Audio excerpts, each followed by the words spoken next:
अस्सलाम वालेकुम students, welcome to EAS academy. मेरा नाम है खिज़र सुल्तान। स्टूडेंट्स, आज हमारा 9th क्लास की कंप्यूटर की क्लास का लेक्चर नंबर 3 है। पहले लेक्चर्स में हमने जो है प्रॉब्लम सॉल्विंग स्टेप्स को देखा था, उनको सॉल्व किया था, उसको स्टडी किया था। आज हम जो है फ़्लो चार्ट पढ़ेंगे। ठीक है, फ़्लो चार्ट उसका जो कि सेकंड आर्टिकल है, दूसरा टॉपिक है। तो दूसरा टॉपिक उसका है फ़्लो चार्ट। फ़्लो चार्ट क्या है? फ़्लो चार्ट एक पिक्टोरियल रिप्रेजेंटेशन है एक प्रॉब्लम को सॉल्व करने के कुछ स्टेप्स हैं। ठीक है, जैसे कि पहले भी हमने उसमें पिछले लेक्चर में जो है इसके पिछले टॉपिक में पढ़ा था कि जब हम अपने सॉल्यूशन को, अपनी प्रॉब्लम को सॉल्व कर रहे होते हैं तो जब हमें कुछ सॉल्यूशन मिलता है तो हम उसको लिख भी सकते हैं और उसको ड्रा भी कर सकते हैं। ठीक है, उसको पैराग्राफ में भी लिख सकते हैं, उसको ड्रा भी कर सकते हैं।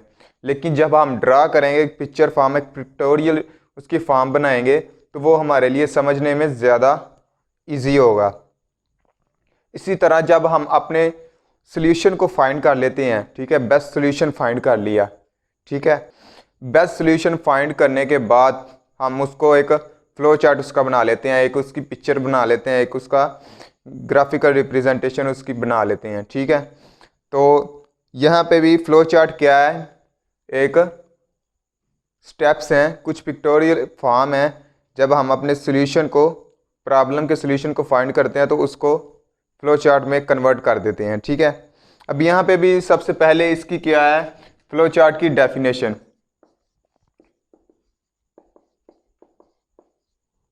ठीक है, डेफिनेशन भी वही है जैसे कि हमने अपनी प्रॉब्लम की डेफिनेशन को देखा था, इसी तरह फ्लो चार्ट की भी डेफिनेशन है कि फ्लो चार्ट क्या चीज़ है।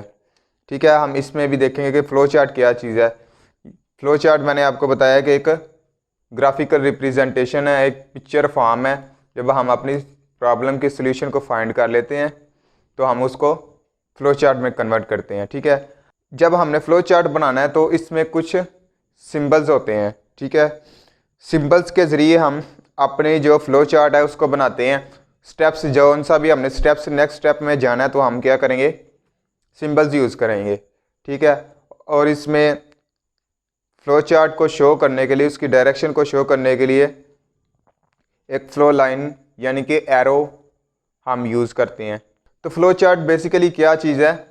फ्लो चार्ट एक ग्राफिकल रिप्रेजेंटेशन है। जब भी हम अपने प्रॉब्लम के सॉल्यूशन को लिखते हैं, ठीक है, उसको एक पिक्चर फॉर्म में कन्वर्ट कर देते हैं। ठीक हो गया, हम समझ तो आ गई कि फ्लो चार्ट क्या चीज़ है। अब उसके बाद है इम्पोर्टेंस। फ्लो चार्ट इतना क्यों ज़रूरी है? फ्लो चार्ट इतना क्यों ज़रूरी है? फ्लो चार्ट इसलिए ज़रूरी है ताकि हमें समझ आ सके, हम देख के अपनी प्रॉब्लम को एक पिक्चर फॉर्म में, ग्राफिक फॉर्म में देख के समझ सकें कि हमारी प्रॉब्लम क्या थी। ठीक है, जैसे कि पहले भी मैंने एक मिसाल दी थी कि आप डिटरमाइन करें, आप अंदाज़ा लगाएं, अपने जहन में सोचें, एक खाका सोचें कि घोड़ा है एक, वो समंदर के किनारे भाग रहा है, तो आपके जहन में एक स्केच बन जाएगा। ठीक है, आपको अगर यहाँ पे मैं लिख के दूँ आपको कि एक घोड़ा है वो समंदर के किनारे भाग रहा है और वही मैं एक तस्वीर बना दूँ, ठीक है, तो आपको वो तो पढ़ने में देर लगेगी, समझ आएगा। लेकिन जब आप पिक्चर देखोगे आपको देखते सार ही पता चल जाएगा, आपको देखते ही पता चल जाएगा कि ये क्या चीज़ है। ठीक है, यानी कि जब भी हम अपने प्रॉब्लम के सॉल्यूशन को लेके अगले स्टेप में जाते हैं तो हम उसका एक फ़्लो चार्ट बनाते हैं। और वो ज़रूरी क्यों है? ताकि हमें बाद में कोई परेशानी ना हो। ठीक है, जैसे फॉर एग्ज़ाम्पल एक बिल्डिंग बनाई, किसी इंजीनियर से उसके बारे में कुछ नहीं पूछा, ना उसका नक्शा बनाया, कुछ नहीं किया हमने, वैसे ही बिल्डिंग खड़ी कर दी। ठीक है, तो वो क्या होगा, बाद में उसमें कुछ मिस्टेक्स होंगी। ठीक है, ऐसे ही है ना, कुछ कमरे उसके या तो ज़्यादा बन गए या कम बन गए या उनकी लोकेशन नहीं सही। ठीक है, इसी तरह जब हम वही चीज़ एक इंजीनियर से पूछ के करेंगे, नक्शा निगार से उसका नक्शा बनवाएंगे, तो वो क्या होगा, हमें उसी टाइम पता चल जाएगा। अगर उसमें कुछ मिस्टेक्स होंगी तो हम उनको करेक्ट कर लेंगे उसी टाइम, ठीक है। तो फ्लो चार्ट भी इतना ही ज़रूरी है ताकि हम अपनी मिस्टेक्स को दूर कर सकें, जो उसमें मिस्टेक्स हुई हैं उसको हम दूर कर सकें। और इसी तरह जब हम किसी और को दिखाएंगे अपनी प्रॉब्लम को, तो वो भी जो है उसको भी समझने में आसानी होगी। वो भी एक ग्राफ देख के या एक फ्लो चार्ट देख के समझ जाएगा कि आखिर इनकी प्रॉब्लम क्या है, ठीक है। जब हम नक्शा नगार से बनवा के किसी इंजीनियर के पास जाएंगे लेके, तो उसको समझ आ जाएगी कि इनको कैसी चीज़ चाहिए, ठीक है। उसके बाद जो हमारा है वो है determining the requirements for flow chart. क्या है? डिटरमाइनिंग दी रिक्वायरमेंट्स।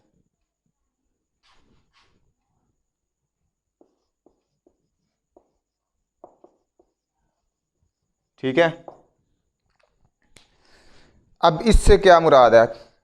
इससे मुराद ये है कि जब भी हमने अपनी प्रॉब्लम का, अब हमने फ्लो चार्ट बनाना है, सॉल्यूशन का फ्लो चार्ट बनाना है, तो हमें कुछ चीज़ों की ज़रूरत होगी ना।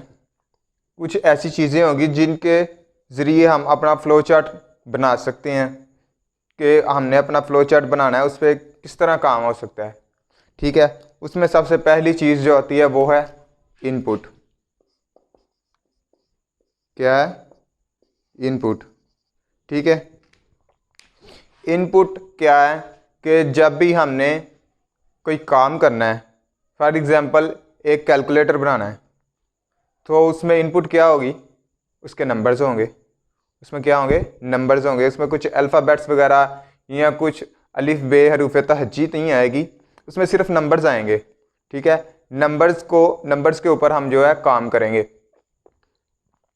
उसमें जो रिज़ल्ट आएगा वो भी नंबर्स पे आएगा, इनपुट भी उनकी नंबर्स में होगी, ठीक है।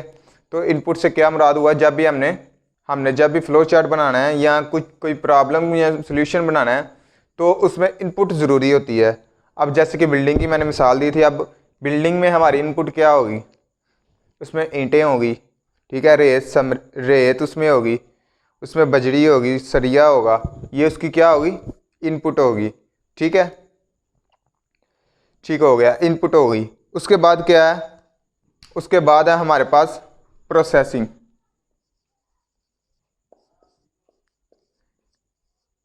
क्या है? प्रोसेसिंग। अब प्रोसेसिंग क्या है? प्रोसेसिंग आपकी डेली लाइफ में कई 100 मरतबा आप प्रोसेसिंग करते हो। फॉर एग्ज़ाम्पल, जब आपने घर से स्कूल जाना है, आप घर से निकलते हो तो क्या करते हो? तब आप इनपुट करते हो, इनपुट होता है ना तब। और जितना वक्त आपका लगता है स्कूल पहुंचने तक, घर से लेके स्कूल पहुंचने तक जितना वक्त लगता है, जितनी देर आप चलते हो या बाइक पे जाते हो या रिक्शे पे जाते हो, तो आपकी क्या हो रही है? प्रोसेसिंग हो रही है, ठीक है। वो क्या हो रही है?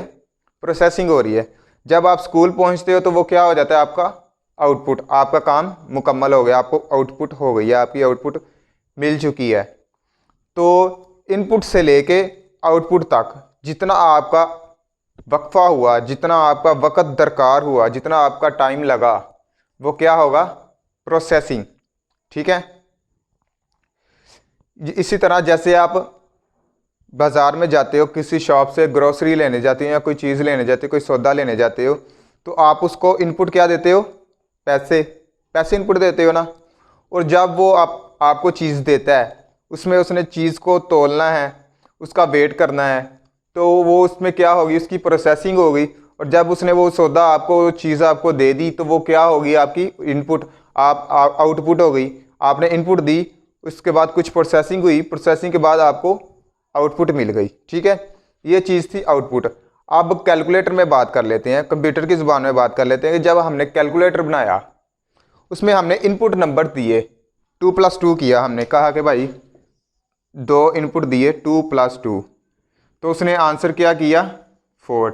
अब ये जो चीज़ हुई है दरमियान में, प्रोसेसिंग हुई है, उसने कुछ काम किया है, उसने 2 को लिया है, उसमें फिर 2 को ऐड कर दिया, ठीक है। जैसे हम यहाँ पे करते हैं 2 + 2 करें, तो हम भी गिन के करेंगे ना, 1 2 फिर 1 2, अब कितने हो गए 1 2 3 4। अब ये जो हमें वक्त लगा है गिनने में, तो ये हमारी क्या होगी प्रोसेसिंग, और ये नीचे क्या आ गई आउटपुट। ठीक है, इसी तरह जैसे हम बड़ी रकम को करेंगे उसमें हमें ज़्यादा टाइम लगेगा। ठीक है, तो ये क्या थी हमारी प्रोसेसिंग। जब भी हमने इनपुट देनी है उस पर ऊपर कुछ काम होना है, फिर ही हमें रिजल्ट मिलेगा ना, तो वो जो काम होगा वो उसकी होगी प्रोसेसिंग। ठीक हो गया। उसके बाद क्या हमारी डिसीजन मेकिंग।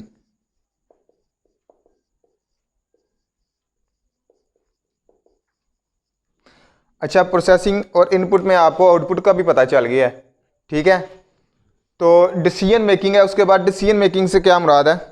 डिसीजन मेकिंग से मुराद ये है कि कुछ हमारे पास ऐसे स्टेप्स आते हैं जिसमें हमें डिसीजन लेनी पड़ती है कि अगर ये चीज़ ऐसे ना हुई तो फिर ऐसे कर दो, अगर ऐसे ना हुई तो फिर ऐसे कर दो। ठीक है, तो हमारी डेली लाइफ में भी कुछ इस तरह की चीज़ें आती हैं जब हमारे पास दो तजावीज़ होती हैं और हमने उसको किसी एक के ऊपर अमल करना होता है, यानी कि उसके ऊपर डिसीजन लगती है कि हम अपना डिसीजन लें किस तरफ हमने जाना है। ठीक है, जैसे 8 क्लास के बाद हमें बहुत से मशवरे मिलते हैं, कोई कहता है साइंस रख लो, कोई कहता है आर्ट्स रख लो, कोई फिर कहता है बायो ना रखना, कोई कहता है कंप्यूटर ना रखना।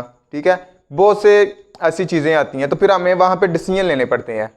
इसी तरह फ्लो चार्ट में या अपनी प्रॉब्लम में हमें कुछ डिसीजन लेने पड़ते हैं। प्रॉब्लम सॉल्व करने को कुछ ऐसे मकामात आते हैं कि वहाँ पे डिसीजन मेकिंग होती है कि अगर प्रॉब्लम हमारी ट्रू हो तो फिर ये काम हो, अगर फॉल्स हो तो फिर ये काम हो। ठीक है, यहाँ पे अब जब हम इसको सॉल्व करेंगे, अपना फ्लो चार्ट बनाएंगे, एग्जांपल्स पे जाएंगे, तो हम देखेंगे कि क्या चीज़ है ये। ठीक है, डिसीजन मेकिंग आखिर क्या होती है। अभी आप फ़िलहाल इतना ही याद रखें कि डिसीजन मेकिंग एक तजवीज़ है, यानी कि 2 राहें हैं जिनमें से हमने एक रास्ते पे चलना है। ठीक है, अब लास्ट पे जो है हमारे पास है वो आउटपुट है। क्या है? आउटपुट। आउटपुट का भी आपको पहले ही पता चल गया था कि जब हमारे पास ये नंबर 4 आया तो ये हमारी क्या हो गई आउटपुट। हमारे पास ग्रोसरी आ गई, सामान आ गया हमारा, हमने पैसे दिए, हमारे पास सामान आ गया, तो वो क्या हो गई आउटपुट। घर से निकले, स्कूल में पहुंचे, स्कूल में पहुंचना हमारा क्या हो गया आउटपुट। अब जैसे ही हमने बिल्डिंग, हमारी उसकी इनपुट क्या थी बिल्डिंग की? ईंटें थी। ठीक है, रेत थी, उसके बाद सीमेंट। ठीक है, ये थी क्या हमारी इनपुट। अब जब बिल्डिंग बन गई, बिल्डिंग कंप्लीट हो गई, तैयार हो गई, वो हमारी क्या होगी आउटपुट। ठीक है, आउटपुट क्या है हमारी? जब इनपुट देने के बाद कोई चीज़ हमें हासिल होती है तो वो हमारी आउटपुट कहलाती है। ठीक है, ये था हमारा आज का लेक्चर। फ्लो चार्ट के बारे में हमने थोड़ा सा डिस्कस किया कि हमारा फ्लो चार्ट क्या है।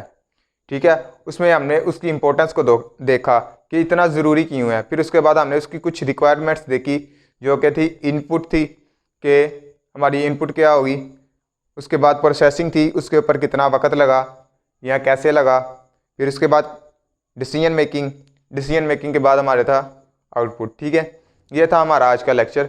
नेक्स्ट जो है हम इस फ्लो चार्ट के बारे में मज़ीद पढ़ेंगे, उसके सिंबल्स को देखेंगे। तो मिलते हैं अगले लेक्चर में। अल्लाह हाफिज़।